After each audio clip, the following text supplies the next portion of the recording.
Welcome back, everybody, to my bi-monthly video messaging to you. This week we will be celebrating the holiday of Sukkot. And probably what is most well known regarding Sukkot are not only the sukkahs that we build in the backyard of our homes, but most fascinatingly, when you come into the shul, you'll find people grabbing hold of a few things in their hands. And what they are is a lulav, a palm branch, and three other distinct species, and that being a willow, a myrtle, and an etrog, which is a kind of a lemon-like citrus plant. And there's some beautiful thinking around this, and I want to share one idea with you as to what it means. Some Jewish tradition expresses and explains that these four different species represent different kinds of Jews, and that on Sukkot we hold together all these species in one hand together.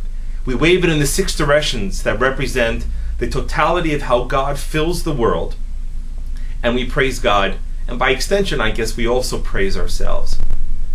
The thing I would want to share with you is this, is that it's not that in spite of our differences that we worship God, and that God kind of tolerates our differences.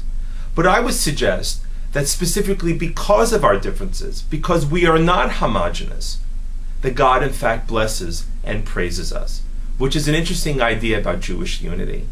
You know, people are often running around suggesting, you know, this is the right way of doing something, or this is the wrong way, or you should be this way, or this is the authentic way.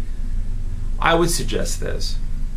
Judaism is a big carpet with a lot of different ideas. And I think one of the greatest sources of our treasure is the fact that there's never just one way of doing something. Jokes aside about going to rabbis and getting different opinions, the reality is that, as the great biblical scholar Jacob Milgram once said, when you stare at the face of the infinite, certainly there has to be more than one answer to it.